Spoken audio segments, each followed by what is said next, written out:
Price Lord. இன்னைக்கு நம்ம 21 days பிரேயர்ல டே 2ல இருக்கிறோம். ரெஹோபோத் அப்படின்ற தலைப்புல நம்ம பார்த்துட்டு வரோம். ஸோ இன்னைக்கு தலைப்போட வசனத்தை நம்ம வாசிக்கலாம். ஆதியாகமம் 26ஆம் அதிகாரம் 22ஆம் வசனம். அவர்கள் வாக்குவாதம் பண்ணவில்லை. அப்பொழுது நாம் தேசத்தில் பழுகும்படிக்கு இப்பொழுது கர்த்தர் நமக்கு இடம் உண்டாக்கினார் என்று சொல்லி அதற்கு ரெஹோபோத் என்று பெயரிட்டான். ஆமேன். ஸோ இன்னைக்கு இந்த ரெஹோபோத்துக்குரிய ஆசீர்வாதத்தை இந்த டே 2ல நம்ம என்ன பார்க்க போறோம் அப்படின்னா, வாக்குவாதம் பண்ணினவர்கள் நம் பட்சமா வருவாங்க. ஸோ அதை குறிச்சுதான் நம்ம பார்க்க போறோம். அதற்கு நம்ம பார்க்க வேண்டிய வேத பகுதி ஆதியாகமம் 26ஆம் அதிகாரம் 22ஆம் வசனம். அவர்கள் வாக்குவாதம் பண்ணவில்லை. அப்பொழுது அவன் நாம் தேசத்தில் பழுகும்படிக்கு இப்பொழுது கர்த்தர் நமக்கு இடம் உண்டாக்கினார் என்று சொல்லி அதற்கு ரெகோபோத் என்று பெயரிட்டார். ஸோ ரெகோபோத் அப்படின்னா கர்த்தர் கொடுக்குற இடம். அந்த கர்த்தர் கொடுக்குற இடத்துல என்னென்ன இருக்கும் அப்படி என்ன இருக்காது, என்ன இருக்கும், வாக்குவாதம் இருக்காது. அதுக்கு அடுத்து இடம் உண்டாக கர்த்தர் கொடுக்குற தேசம். ஸோ அப்போ கர்த்தர் கொடுக்குற இடத்துல என்ன இருக்கும், சமாதானம் இருக்கும், சந்தோஷம் இருக்கும். ஸோ அப்படிப்பட்ட இடம் தான் கர்த்தர் கொடுப்பார். ஸோ இன்னைக்கு இந்த ரெகோபோத்தோட ஆசீர்வாதம், நேத்து கர்த்தர் கொடுக்குற இடம் வாக்குவாதம் இருக்காது கர்த்தர் கொடுக்க போற இடத்துல அப்படின்னு நம்ம பார்த்தோம். ஸோ இன்னைக்கு என்ன அப்படின்னா அதேதான், வாக்குவாதம் பண்ணினவங்க சமாதானமா வருவாங்க. ரெகோபோத் கர்த்தர் ஆசீர்வதிக்கும் போது, கர்த்தர் நம்மளுக்கு ஒரு இடத்த கொடுக்கும் போது, கர்த்தர் ஒரு சமாதானமான சூழ்நிலையை கொடுக்கும் போது, இடமா இருக்கலாம் இல்ல சூழ்நிலைய மாத்தி கொடுக்கறதா இருக்கலாம். ஸோ அப்படி சமாதானமான சூழ்நிலையை கொடுக்கும்போது யாரு நம்மகிட்ட வாக்குவாதம் பண்ணுனாங்களோ அவங்க நம் பட்சமா சமாதானமா வருவாங்க. வந்தது மட்டும் இல்ல, அவங்க சொல்லுவாங்க, கர்த்தர் உங்களோட கூட இருக்கிறாரு, நீங்க பயப்படாதீங்க, நாங்க உங்க கூட இருக்கிறோம் அப்படின்னு சொல்லிட்டு யாரெல்லாம் முரட்டாட்டம் பண்ணாங்களோ, யார் நம்மளுக்கு விரோதமா பேசினாங்களோ அவங்க எல்லாரும் நம் பட்சமா சமாதானமா வருவாங்க. ஸோ அதுதான் ரெகோபோத்துடைய ஆசீர்வாதம். ஸோ 2வது நாள்ல என்ன அப்படின்னா, யார் நம்மகிட்ட வாக்குவாதம் பண்ணுனாங்களோ அவங்க வாக்குவாதம் பண்ணாம நம்மளிடத்துல சமாதானமா வருவாங்க. வந்தது மட்டும் இல்லாம அவங்க சொல்லுவாங்க, கர்த்தர் உங்களோட இருக்கிறாரு, பயப்படாதீங்க அப்படின்னு அவங்க சொல்லுவாங்க. ஸோ அப்படி இன்னைக்கு எந்த பார்க்கலாம்னா அதே ஆதியாகமத்துலதான் நம்ம வாசிக்க போறோம்.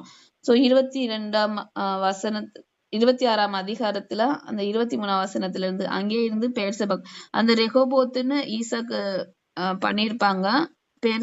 பேர் வச்ச பின்னாடி பெயர்செபாவுக்கு போனாங்க. அப்போ கர்த்தர் சொல்றார், இந்த மாதிரி நான் உன் தகப்பனாகிய ஆபிரகாமுடைய தேவன், பயப்படாதே, நான் உன்னோட இருந்து என் ஊழியக்காரனாகிய ஆபிரகாம் நிமித்தம் உன்னை ஆசீர்வதித்து உன் சந்ததியை பெருக பண்ணுவேன் என்றார். அங்கே அவன் ஒரு பலிபீடத்தை கட்டி கர்த்தருடைய நாமத்தை தொழுது கொண்டு அங்கே தன் கூடாரத்தை போட்டான். அவ்விடத்தில் ஈசாக்கின் வேலைக்காரர் ஒரு துறவை வெட்டினார்கள். அபிமெலேக்கும் அவன் சிநேகிதன். இப்போ அந்த அபிமெலேக் தான் முன்னாடி இதுல வாசிக்கும் போது பாத்தீங்கன்னா வாக்குவாதம் பண்ணிருப்பாங்க, பொறாம பிடிச்சிருப்பாங்க. ஸோ அவன் தான் துரத்தி விட்டுருப்பான். ஸோ துரத்தி விட்ட பின்னாடி அவங்க அந்த அபிமெலேக்கோட வேலைக்காரங்க எல்லாம் தான் வாக்குவாதம் பண்ணிருப்பாங்க. இப்போ பாத்தீங்கன்னா அபிமெலேக்கும் அவன் சிநேகிதன் அவன் சேனாதிபதி பிகோலும் எல்லாரும் என்ன பண்றாங்கன்னா ஈசாக்கு இடத்துல வராங்க. அப்ப ஈசாக்கு இடத்த கேக்குறாங்க, நீங்க ஏன் என்கிட்ட வர்றீங்க, நீங்க தான் என்னை பறிச்சு என்னை துரத்தி விட்டீங்கல்ல அப்படின்னு சொல்லிட்டு அந்த அபிமெலேக்கிட்ட கேட்கும்போது, இப்போ யார் வாக்குவாதம் பண்ணாங்களோ அந்த மனுஷர்கள் சொல்றாங்க 28ஆம் வசனத்துல, அதற்கு அவர்கள், நிச்சயமாய் கர்த்தர் உம்மோடே கூட இருக்கிறார் என்று கண்டோம். ஆகையால் எங்களுக்கும் உமக்கும் ஒரு ஆணை ஏற்பாடு உண்டாக வேண்டும் என்று நாங்கள் நிர்ணயம் பண்ணினோம்.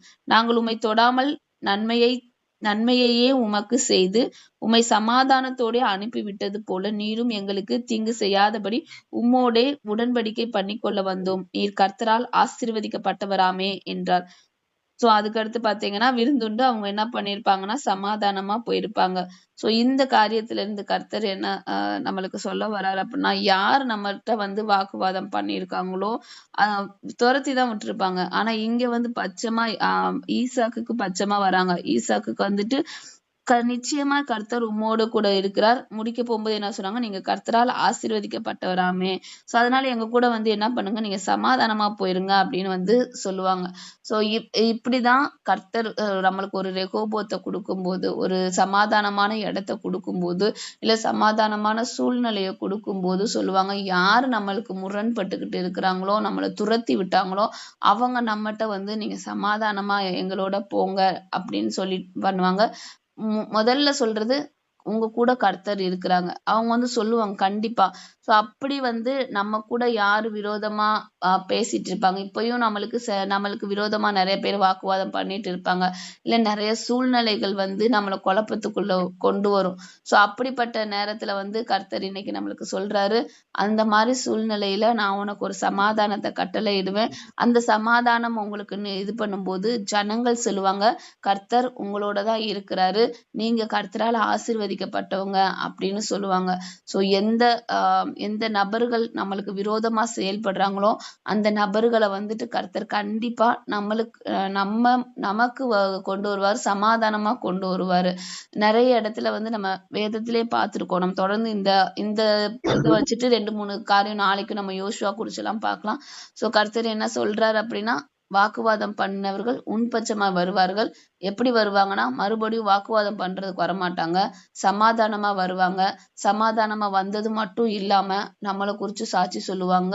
எப்படின்னா, கர்த்தர் உன்னோட கூட இருக்கிறார், கர்த்தரால நீங்க ஆசீர்வதிக்கப்பட்டவங்க, உங்க குடும்பம் ஆசீர்வதிக்கப்பட்ட குடும்பம், உங்க சந்ததி கர்த்தரால ஆசீர்வதிக்கப்பட்ட சந்ததின்னு பகைங்கர் சத்துருக்கள் எல்லாரும் நம்மளிடத்துல பட்சமாய் வந்து பேசுவாங்க. சோ நம்ம எல்லாரும் ஜெபம் பண்ணலாம். ஸ்தோத்திரம் ஆண்டவரே, நன்றி செலுத்துகிறோம் சுவாமி.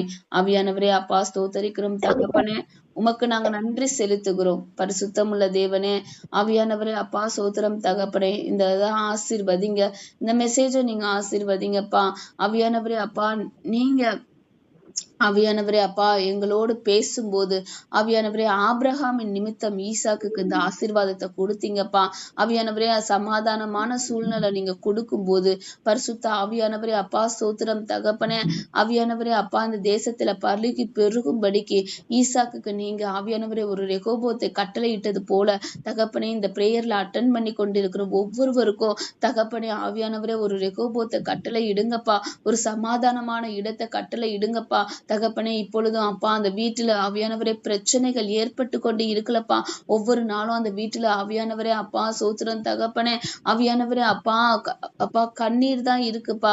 அந்த மாதிரி சூழ்நிலைகள்ல அப்பா இருந்து யாராச்சும் இப்ப பிரேயர் பண்ணிட்டு இருக்கிறாங்கன்னா, ஏசப்பா இந்த இடத்துல எனக்கு கண்ணீர் மட்டும்தான் இருக்குன்னு ஜெபம் பண்ணிட்டு இருக்கிறாங்கன்னா, கர்த்தாவே நீர் அவர்களுக்கு தகப்பனே ஒரு ரெகோபோத்தை கட்டளையிடும்படிக்காக நாங்க ஜெபிக்கிறோம். ஒரு சமாதானமான வீட்டை கொடுக்கும்படிக்காக நாங்க ஜெபிக்கிறோம் அப்பா. இந்த வீட்டுக்கு விரோதமாக செயல்படுகிற தகப்பனே யார் யாரெல்லாம் செயல்படுறாங்களோ அவங்க அப்பா அந்த ரெகோபோத்தான இடத்துல வரும்போது ஆவியானவரே பட்சமாய் வருவாங்க, சமாதானமாய் வருவாங்கப்பா. அப்படின்னு வந்ததுக்காக நன்றி செலுத்துகிறோம் சுவாமி. ஒவ்வொருவரையும் நீங்க ஆளுகை செய்யுங்க தகப்பனே. ஆவியானவரே இந்த ரெகோபோத்தின் ஆசீர்வாதங்களை நீங்க கட்டளையிடும்படிக்காக நாங்க ஜெபிக்கிறோம் ஏசப்பா தகப்பனே. அப்பா ஆபிரகாமின் நிமித்தம் ஈசாக்கு ஆசீர்வதிக்கப்பட்டாங்கப்பா. அதே போல தகப்பனே அப்பா எங்க முன்னோர்கள் செய்த ஆவியானவரே நன்மையின் நிமித்தமாக ஏசப்பா தகப்பனே ஆவியானவரே நீர் எங்களை ஆசீர்வதிங்க டாடி. ஆவியானவரே அப்பா சோத்திரம் தகப்பனே. ஆவியானவரே அப்பா எங்களுக்கு நீங்க இயேசு நீங்க இருக்கிறீங்க. ஆவியானவரே அப்பா சோத்திரம் தகப்பனே எந்த குறைவும் இல்லைன்னு ஆவியானவரே நீங்க சொல்றீங்கப்பா. ஆவியானவரே அப்பா சோத்தரிக்கிறோம் தகப்பனே. வாக்குவாதம் பண்ணப்பட்டவர்கள் தகப்பனே, வாக்குவாதம் பண்ணினவர்கள் எல்லாம் தகப்பனே எங்களை வாழ்த்த வரும்படிக்காக நாங்க ஜெபிக்கிறோம்ப்பா. வாழ்க்கையை கொடுத்த கர்த்தர் அப்பா வழி நடத்தும்படிக்காக நாங்க ஜெபிக்கிறோம். ஆசீர்வதிங்க. இயேசுவின் நாமத்திலே ஜெபிக்கிறோம் ஜீவனுள்ள நல்ல பிதாவே. ஆமென்.